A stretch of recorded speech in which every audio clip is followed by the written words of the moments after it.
आज की इस वीडियो में हम बात करने वाले हैं किस तरीके से आप स्टॉक मार्केट में मल्टीबैगर स्टॉक फाइंड कर सकते हो। 7 स्टेप प्रोसेस आज की इस वीडियो में मैं आपके साथ शेयर करने वाला हूं, जिसकी हेल्प से आप स्टॉक मार्केट में मल्टीबैगर स्टॉक फाइंड कर पाओगे।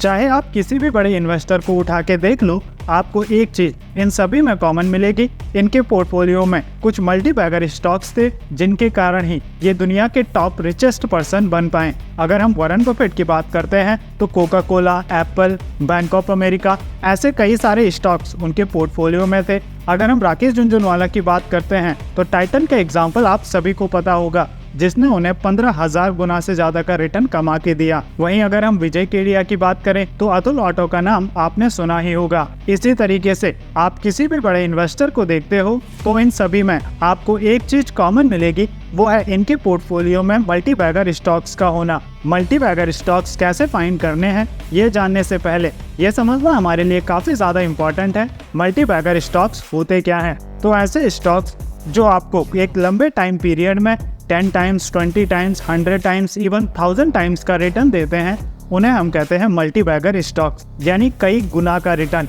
अगर आपने किसी कंपनी में 100 रुपए पर शेयर के हिसाब से अपना पैसा इन्वेस्ट किया है और कुछ साल बाद उस स्टॉक का प्राइस 1000 रुपीज हो जाता है, तो आपका पैसा 10 टाइम्स हुआ है। तो इस स्टॉक को हम कहेंगे मल्टीबैगर स्टॉक, क्योंकि इसने आपके पैसे को आपको 10 गुना करके लौटाया है। और मल्टीबैगर स्टॉक आपको तभी मिल सकते हैं जब आप इन्वेस्टिंग कर रहे हो, ना कि ट्रेडिंग। क्योंकि अगर आप ट्रेडिंग कर रहे होते और आपने 100 रुपए पर शेयर के हिसाब से स्टॉक्स बाय किए होते, तो जैसे ही स्टॉक का प्राइस 120 जाता, 150 जाता या फिर 200 जाता, आप वहीं पे सेल कर देते, क्योंकि ट्रेडिंग में आपका स्टॉप लॉस और टारगेट पहले से ही फिक्स होता है। तो अगर आपको मल्टीबैगर स्टॉक फाइंड करने हैं तो वहां पर आपको करनी होती है इन्वेस्टिंग, और उसके लिए आपको करना होता है फंडामेंटल एनालिसिस।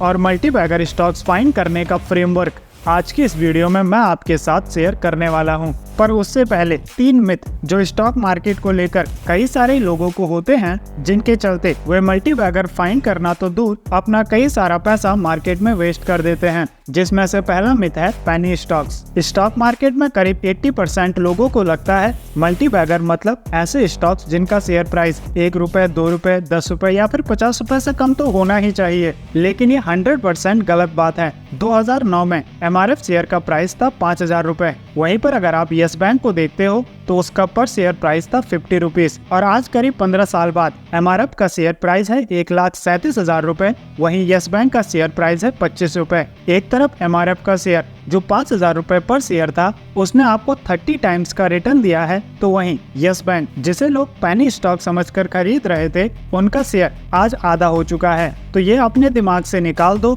और इस बात को खिड़की से बाहर फेंक दो। शेयर प्राइस कम है, 20 रुपए है तो 100 रुपए हो ही जाएगा, उससे आपका पैसा 5x हो जाएगा। तो ऐसा मार्केट में बिल्कुल नहीं होता है। किसी स्टॉक का मल्टीबैगर होना और उसकी शेयर प्राइस का कम होना, इन दोनों के बीच का रिलेशन दूर दूर तक कहीं भी नहीं है। कुछ लोग यहाँ पर एग्जाम्पल भी देते हैं राकेश झुनझुनवाला ने। जब उन्होंने टाइटन कंपनी में इन्वेस्ट किया था तब उस शेयर का प्राइस था 3 रुपए। पर मेरे भाई, एक बात आपको समझनी है, 2003-04 में 3 रुपए की वैल्यू भी काफी ज्यादा होती थी। उस टाइम पर ब्लू चिप स्टॉक्स का प्राइस 100 रुपए, 200 रुपए होता था, जबकि आज की अगर हम बात करें तो ब्लू चिप स्टॉक्स का प्राइस 1000 रुपए से कम नहीं है। तो पहला मिथ जिससे आपको हमेशा दूर रहना है, पेनी स्टॉक का ये मतलब बिल्कुल भी नहीं है कि वो आने वाले टाइम में एक मल्टीबैगर स्टॉक बन सकता है। दूसरा myth, you need too much knowledge. कई सारे लोगों को लगता है अगर उन्हें मल्टीबैगर फाइंड करने हैं, उन्हें ऐसे स्टॉक्स फाइंड करने हैं जिनसे उनका पैसा 2x, 3x, 10x, 100x हो पाए, तो उन्हें काफी एजुकेशन की जरूरत होगी। तो ऐसा बिल्कुल भी नहीं है। और अगर ऐसा होता तो जितने भी CA, MBA या फिर PhD करने वाले लोग हैं, वही मार्केट में राज कर रहे होते। लेकिन आपने कभी भी नहीं देखा होगा कि कोई बड़ा इकोनॉमिस्ट जिसने इकोनॉमी में PhD की है, उसने मार्केट से बहुत ज्यादा रिटर्न कमाया है। जबकि अगर आप देखते हो विजय केडिया, राकेश झुनझुनवाला, राधा कृष्ण दमानी ऐसे लोग हैं जिन्होंने अपने कॉलेज की पढ़ाई भी कंप्लीट नहीं की थी, लेकिन आज के टाइम पर ये स्टॉक मार्केट से इतना रिटर्न कमा चुके हैं जिसकी कोई हद नहीं है। तो ऐसा बिल्कुल नहीं है कि जो शर्मा जी हैं, जिनके पास एजुकेशन की कई सारी डिग्रियां हैं, उन्हें ज्यादा नॉलेज होगी और वो ज्यादा रिटर्न कमा पाएंगे। आपकी एजुकेशन का और स्टॉक मार्केट में आपके रिटर्न का इन दोनों के बीच कोई भी रिलेशन नहीं है। वॉरेन बफेट ने खुद इंटरव्यूज में कई बार कहा है, स्टॉक मार्केट सीखने के लिए आपको प्लस माइनस मल्टीप्लाई और डिवाइड करना आता है तो ये इनफ है, और इसी की मदद से आप मार्केट में अच्छी कंपनीज फाइंड कर सकते हो।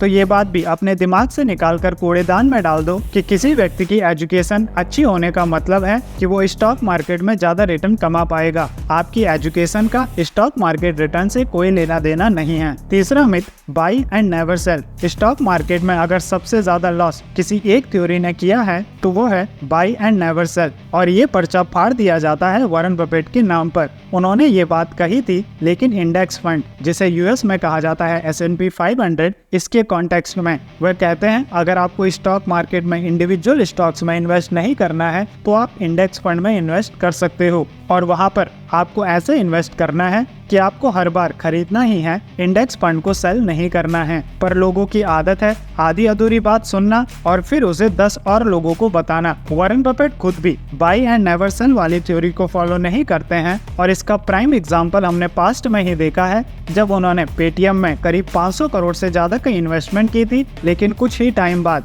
उन्होंने अपनी पूरी इन्वेस्टमेंट सेल कर दी। तो अगर कंपनी के फंडामेंटल्स गलत होते हैं, आने वाले टाइम में आपको लगता है कि जिस तरीके से कंपनी ग्रो करनी चाहिए थी वो ग्रोथ आपको कंपनी में नहीं दिखती है, तो आप अपनी होल्डिंग को सेल कर सकते हो। इन 3 मिथ को खत्म करने के बाद अभी हम बात करते हैं 7 स्टेप प्रोसेस की, जिसके जरिए आप मल्टीबैगर्स फाइंड कर सकते हो।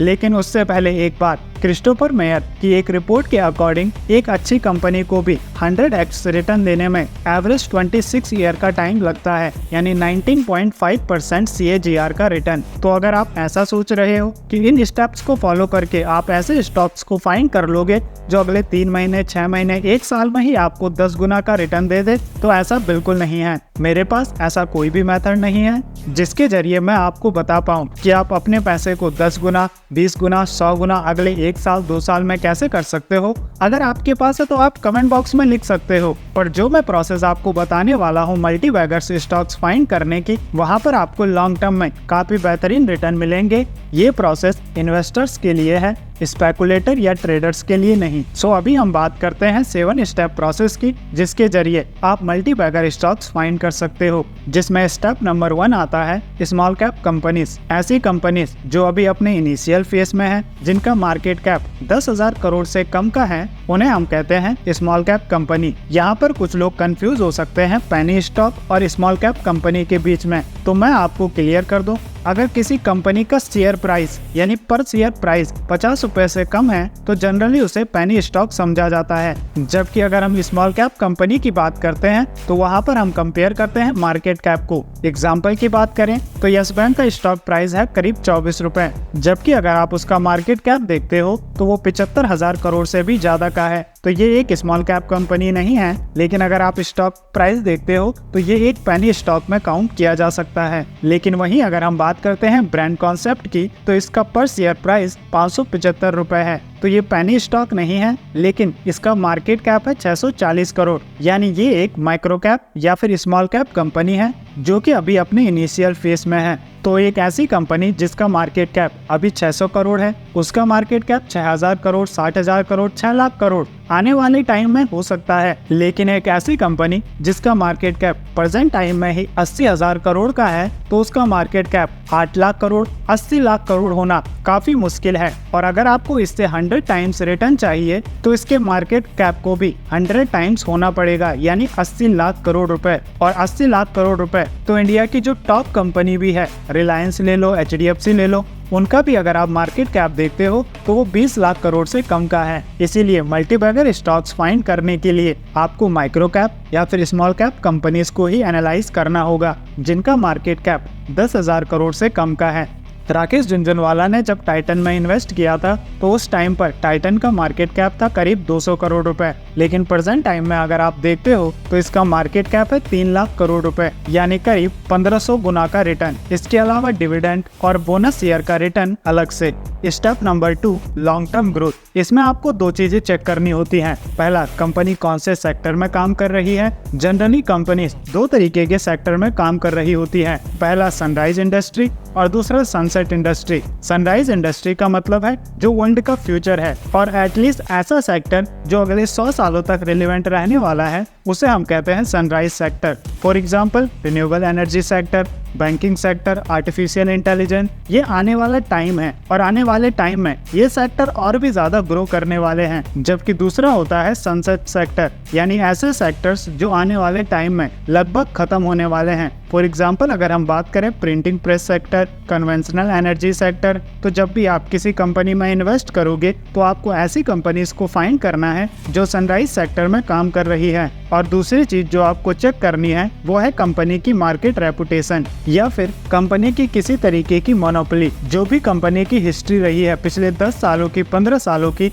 उस हिस्ट्री में आपको चेक करना है क्या पास्ट में कंपनी ने कुछ फ्रॉड किए हैं, कंपनी की हिस्ट्री कैसे रही है, क्या कंपनी कोई ऐसा प्रोडक्ट मैन्युफैक्चर करती है जिसको इशू करने का राइट्स इसी कंपनी के पास है, या फिर कोई ऐसा लाइसेंस जिसे प्राप्त करना किसी दूसरी कंपनी के लिए बहुत ज्यादा मुश्किल है और वो लाइसेंस इस कंपनी के पास है। इस तरीके की कोई एक चीज या फिर मार्केट में उस कंपनी की रेपुटेशन, जिससे आपको पता लगता है लॉन्ग टर्म में कंपनी ओवरऑल कैसा परफॉर्म करने वाली है। तीसरा parameter high return on capital. इसका मतलब है अगर कंपनी 100 रुपए अपने बिजनेस में वापस इन्वेस्ट कर रही है तो उससे कितना पैसा कमा पा रही है, जिसके लिए दो चीजें काफी ज्यादा इंपॉर्टेंट है। पहला, जो भी कंपनी बिजनेस से प्रॉफिट कमा रही है उसे दोबारा से अपने ही बिजनेस में इन्वेस्ट कर रही है या नहीं। आपने देखा होगा पास्ट में कई सारे ऐसे बिजनेसेस जहां पर कंपनी लॉस में है लेकिन सीईओ, चेयरमैन, इनकी सैलरी करोड़ों रुपीस में है। जो मैनेजमेंट है उसे तो करोड़ों रुपए की सैलरी मिल रही है, लेकिन जो कंपनी का बिजनेस है वो लॉसेस में चलता चला जा रहा है। तो आपको ऐसी कंपनी से बचना है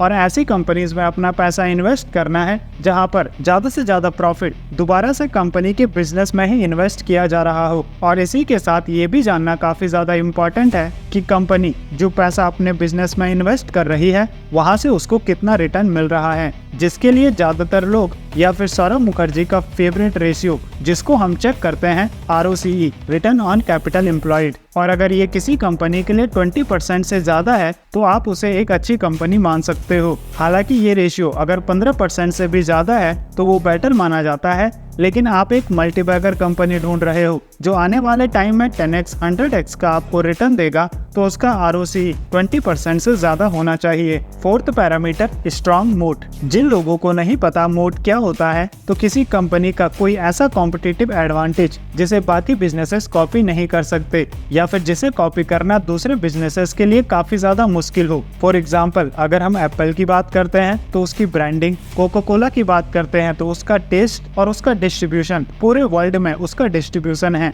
इसी प्रकार से अगर हम HDFC बैंक की बात करें तो पास्ट में उसने करंट अकाउंट्स को ज्यादा से ज्यादा टैप किया जो उसके लिए आगे चलकर एक कॉम्पिटिटिव एडवांटेज बना। IDFC फर्स्ट बैंक की बात करें तो क्रेडिट कार्ड ग्रोथ। तो आप जिस भी कंपनी को एनालाइज कर रहे हो आपको ढूंढना है उस कंपनी का एक्स फैक्टर क्या है, ऐसा कौन सा प्रोडक्ट या सर्विस कंपनी प्रोवाइड कर रही है जिसे उसके कॉम्पिटिटर के लिए कॉपी करना नेक्स्ट टू इम्पॉसिबल हो। Parameter number 5, consistent track record. जब भी आप कंपनी को एनालाइज करते हो तो आपको चेक करना है कंपनी लगातार ग्रो कर रही है या नहीं। मैं यहाँ पर शेयर प्राइस की बात नहीं कर रहा हूँ, मैं बात कर रहा हूँ प्रॉफिट की और रेवेन्यू की। फॉर एग्जाम्पल कोविड-19 के टाइम पर कई सारी बड़ी बड़ी कंपनीज के भी शेयर प्राइस काफी डाउन हो चुके थे, लेकिन क्या उनकी प्रॉफिट और रेवेन्यू की जो ग्रोथ थी वो भी कम हुई थी या फिर वो अपने पेस पर बढ़ती चली जा रही थी। अगर किसी कंपनी का रेवेन्यू और प्रॉफिट लगातार बढ़ रहा है तो उसका शेयर प्राइस एक ना एक दिन उसका पीछा कर ही लेगा। शॉर्ट टर्म में हो सकता है मार्केट में जो इमोशंस है,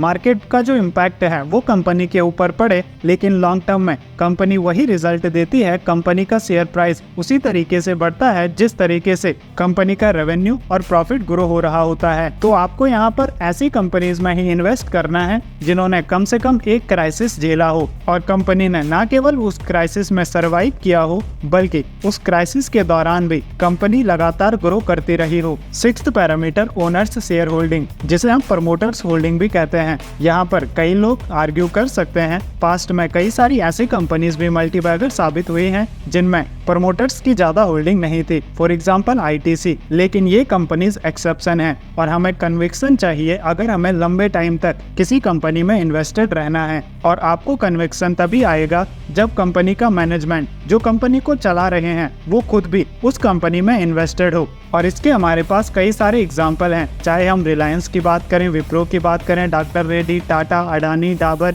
ये कुछ ऐसी कंपनीज हैं जहां पर प्रमोटर्स होल्डिंग स्टार्टिंग से ही काफी ज्यादा रही है और ये स्टॉक्स मल्टीबैगर साबित हुए हैं। और जब कंपनी का मैनेजमेंट या फिर जो कंपनी के ओनर्स हैं वो खुद भी कंपनी में इन्वेस्टेड रहते हैं, जिसे हम स्किन इन द गेम भी कहते हैं, उनका पैसा भी दांव पर लगा होता है, तो वो बेहतर तरीके से कंपनी को ग्रो करने के बारे में सोच पाते हैं। और लास्ट पैरामीटर जो आपको कंपनी में नहीं ढूंढना है, जो आपके अंदर क्वालिटी होनी चाहिए, वो है पेशेंस। और ये चीज आपको कोई भी नहीं सिखा सकता। और सबसे ज्यादा क्रूशियल अगर कोई चीज है स्टॉक मार्केट में तो वो है आपका पेशेंस। मैं आपको कई सारे एग्जांपल दे सकता हूँ, कई सारी कहानियां सुना सकता हूँ जहाँ पर लॉन्ग टर्म में इन्वेस्टेड रहकर कई सारे लोगों ने काफी बड़ा पैसा बनाया है। लेकिन जब स्टॉक मार्केट में क्राइसिस आते हैं, जिस स्टॉक में आपने 1 लाख रुपए इन्वेस्ट किया होता है और वो 1 लाख रुपए 60,000 रुपए हो जाता है, उस समय जो आपका दिमाग जिस तरीके से काम करता है, जिस तरीके से ह्यूमन साइकोलॉजी काम करती है, उस समय पेशेंस रख पाना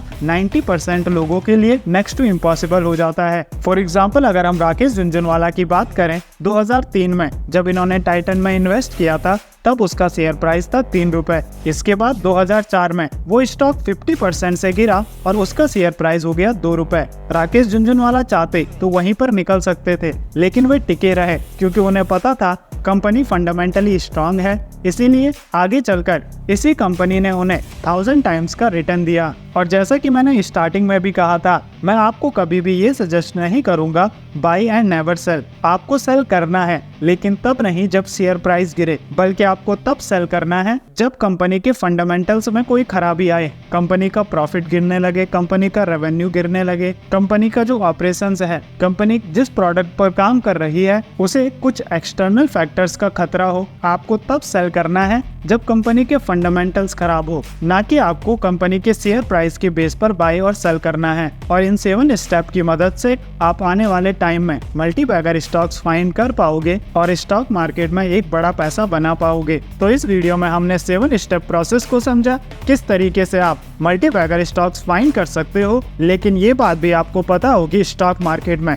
5000 से ज्यादा कंपनीज लिस्टेड हैं और इन 5000 कंपनीज में से कुछ 20 से 25 कंपनीज फिल्टर आउट करना आपके लिए एक मुश्किल टास्क हो सकता है। अब आपके सामने ये प्रॉब्लम क्रिएट हो सकती है कि किस तरीके से आप स्टॉक सेलेक्ट करोगे, तभी तो आप उन्हें एनालाइज कर पाओगे। पहले आपको सिलेक्शन करना होगा और उस सिलेक्शन का बेस्ट वे है जो इंडिया के टॉप इन्वेस्टर हैं, फॉर एग्जांपल विजय केडिया, डॉली खन्ना, राधा कृष्ण दमानी, ये कौन कौन से स्टॉक्स में इन्वेस्ट कर रहे हैं, वो लिस्ट अगर आपको मिल जाए तो उन्होंने जिन भी स्टॉक्स में इन्वेस्ट किया है उन्हें आप खुद से एनालाइज कर सकते हो। और 15 ऐसे स्टॉक्स जिसमें रिसेंटली कुछ बड़े इन्वेस्टर्स ने अपना पैसा इन्वेस्ट किया है, उनकी लिस्ट मैं आपको पहले ही एक वीडियो में शेयर कर चुका हूँ, जिस वीडियो को आप देख सकते हो यहाँ पर टैप करके। मैं मिलूंगा आपको उसी वीडियो में, तब तक के लिए goodbye, keep learning, keep growing.